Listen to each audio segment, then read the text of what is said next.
Hello friends, Heidi here from Rain Country. God is good all the time, and I'm here today for another Monday This and That vlog where I talk about many different topics. A lot of times I'm just touching quickly on various things that I may already have videos out on, and when I do that I link you back to those videos, or I'm just answering questions or giving you updates or sharing a testimony with you. So let's get to the topics of today, and first I'm going to talk about the vacuum sealed walnuts.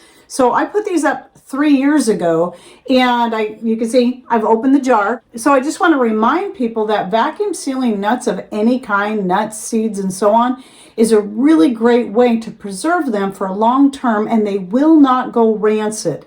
And so I've been doing this for many years, and yeah, I vacuum sealed these up in 2020, and well, it's been a little over 3 years because it was in October of 2020.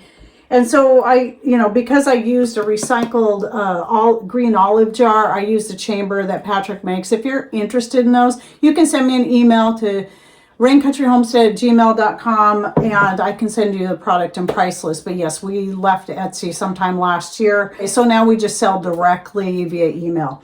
But back to the nuts.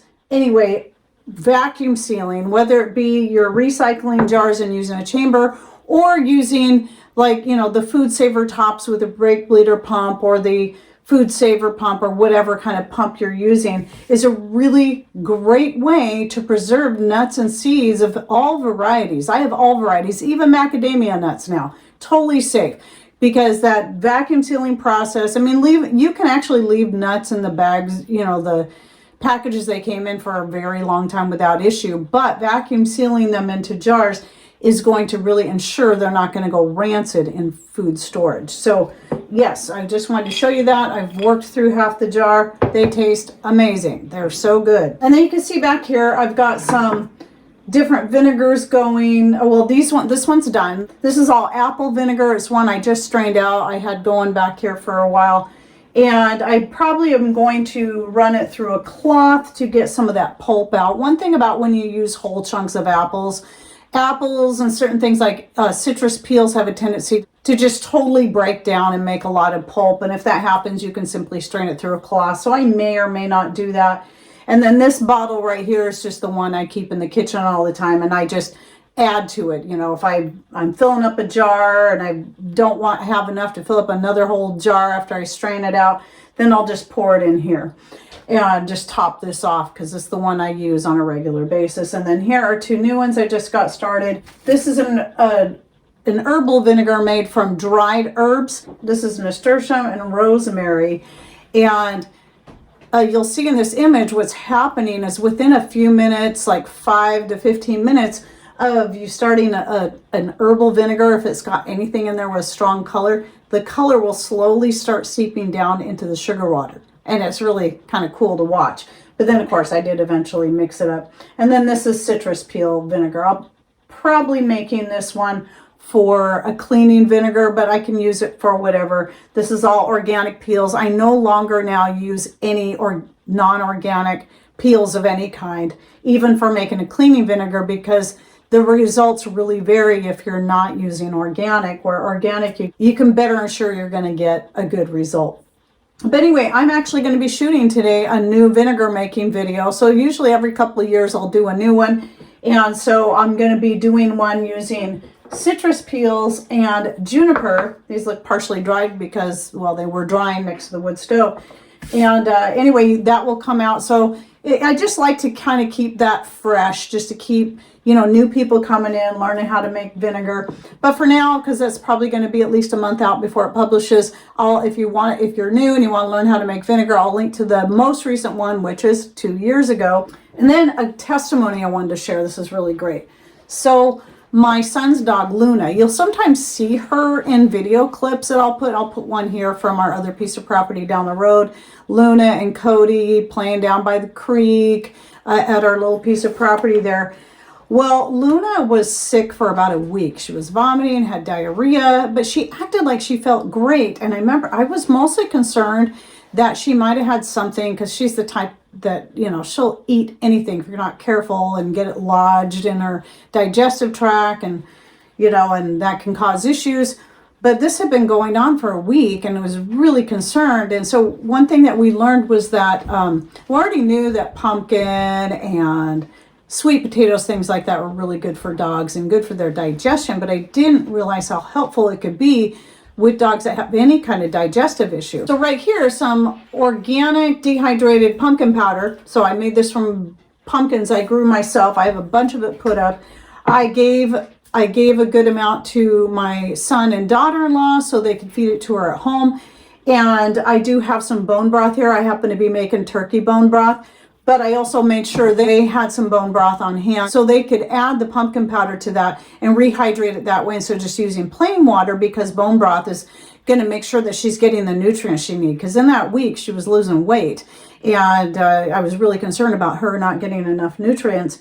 So immediately upon feeding her the pumpkin with the bone broth, she just stopped vomiting, stopped having diarrhea. And this was something that was happening throughout the day and throughout the night. And they, in fact, had to kind of pin her up in her laundry room just so she wouldn't make messes on carpeted areas and beds and stuff. But now, just within a day. But I told them to continue, and she was with me the next day, and so I continued the same regimen. I had that turkey bone broth on the stove already, so I just mixed that in with the pumpkin powder here and had her eat that while she was here, not allowing her to have any solid food, just to make sure things get flushed out. And then Marlene told me yesterday that she finally had her first real BM instead of diarrhea, and so I was so excited and thrilled. And just something as simple, I was worried she may have to go into the vet and get some surgery, which could be very expensive, but how exciting that was. Something that was free, really. Pumpkin powder, bone broth mixed together, and that did the trick and helped her out. So if your dog has any digestive issues, they're vomiting and diarrhea, try that. No matter how old or young they are, try doing the pumpkin powder. You can even buy, as long as you're getting pure pumpkin, not just pumpkin pie filling, because a lot of times that might have stuff in it you don't want. You just want to make sure it's pure pumpkin. And I like using the dried. You only need like maybe a teaspoon, mixing it with water, because it makes a lot. A little goes a long way. I always love learning something new like that can be helpful for our pets, our farm animals, our family, and ourselves.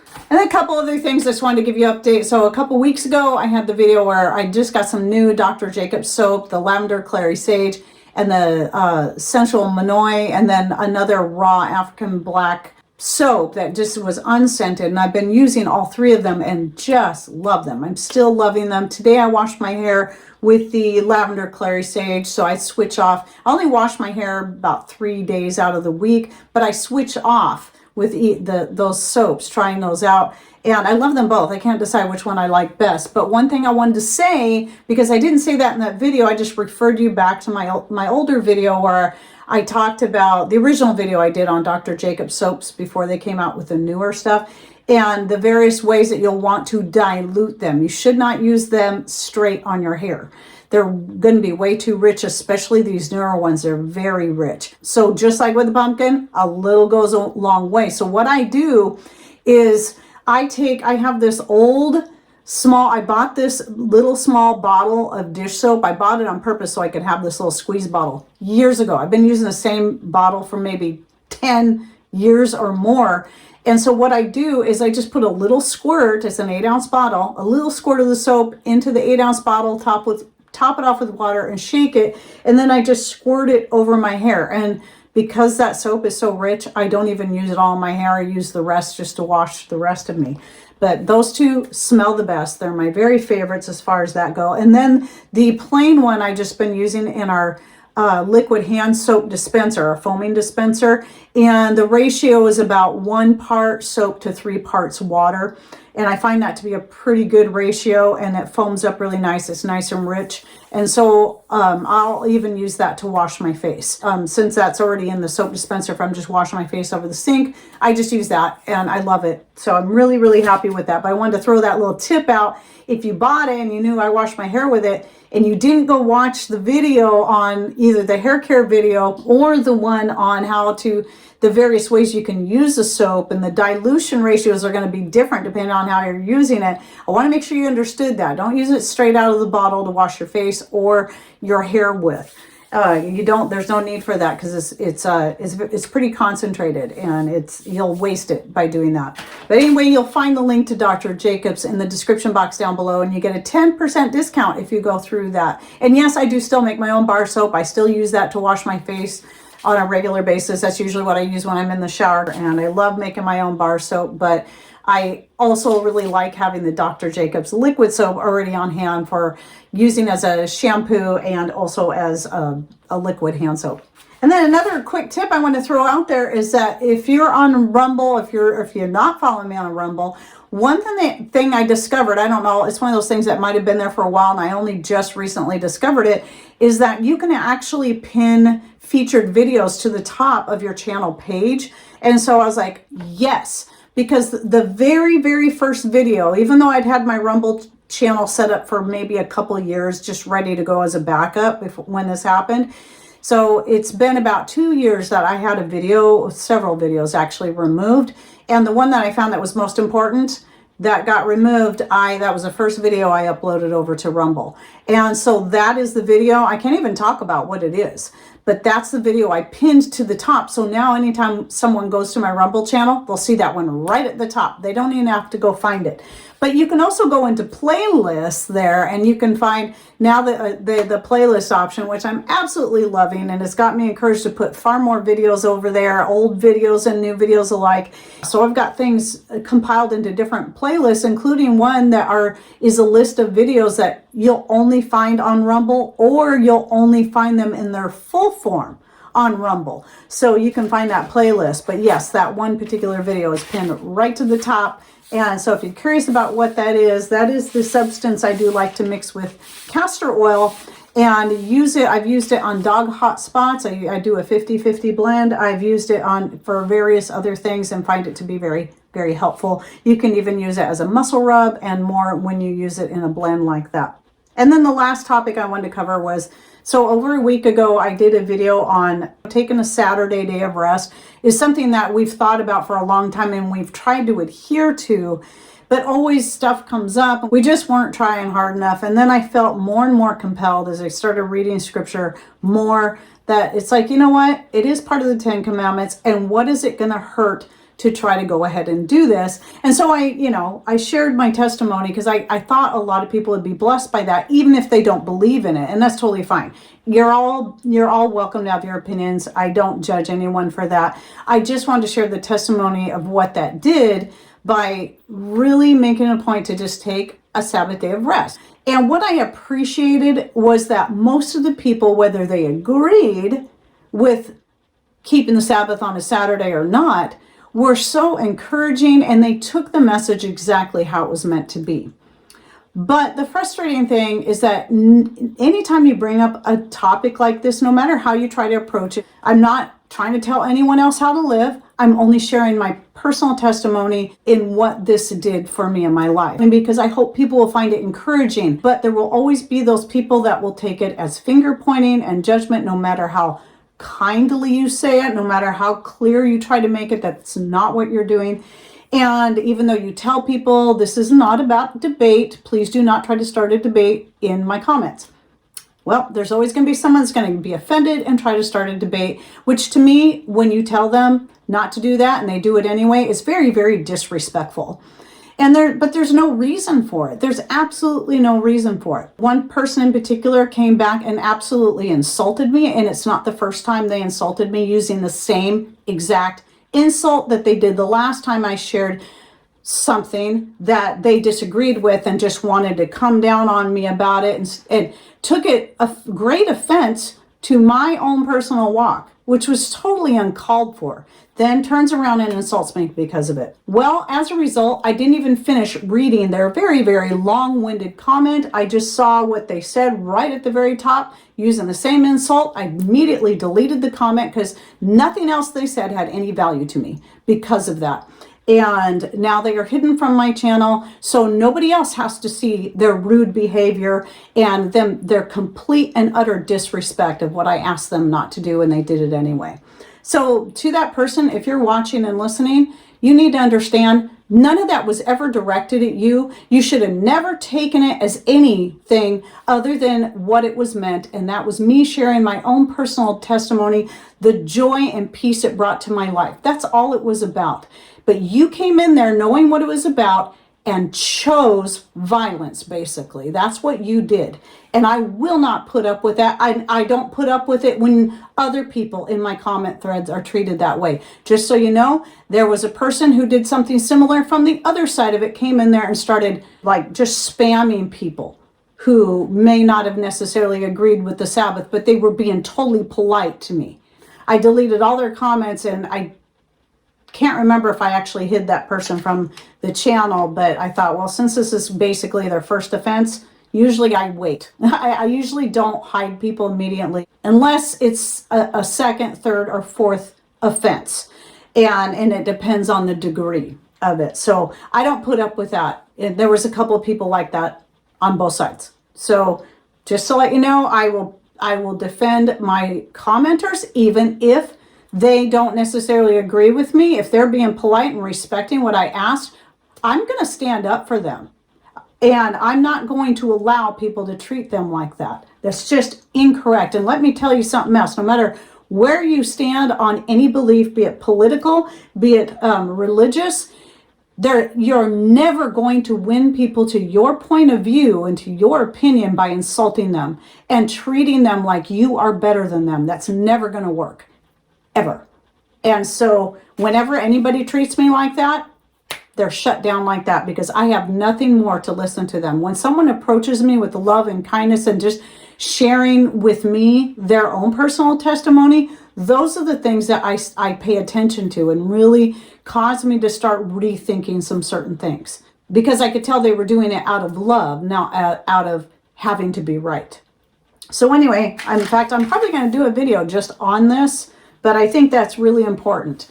You're not going to win anyone over to your point of view by stomping on them. It doesn't matter if you're a liberal, a conservative, right-leaning, left-leaning, a Christian, or you're just trying to get people to understand the importance of prepping. Using such tactics will get you turned off just like that, and you'll never get through to those people. And I will add this. There was a Buddhist that was very kind that came in and said, well, I believe this way, but they were super nice. I've actually had atheists, agnostics, pagans, and more come in and be polite to me over my own personal faith-based views. Here's another little tidbit I'm going to add. When you guys do that and you claim to be a Christian or a Christ follower and you publicly shame other Christ followers, you're doing exactly what the Bible told you not to do. And that is the witness you are setting to those people around you who do not believe and may be curious. And when they see that, that's going to drive them away from the faith. You're setting a terrible example of Christian love when you do that. So there you go. Again, expect to see a separate video on this very topic, but it's not just going to be about religion. It's going to be about whatever it is. It's going to be about preparedness and more. Whatever the topic is, when you're trying to reach people, what are the appropriate ways to go about it if you really want your voice to be heard? All right, well, I hope you enjoyed my this and that for the week. And any of the links I promised to share with you, and maybe a few more, I'll be putting in the description box down below. So don't forget to click on either the words more or show more, depending on the device you're using or the channel you're watching from. It'll be somewhere down here below the screen. You might see an ad in between the video screen and where you'll see that. So just scroll down until you see that. Just click on that. It'll open the description box to find everything I put in there. And thanks for watching. Take care and God bless.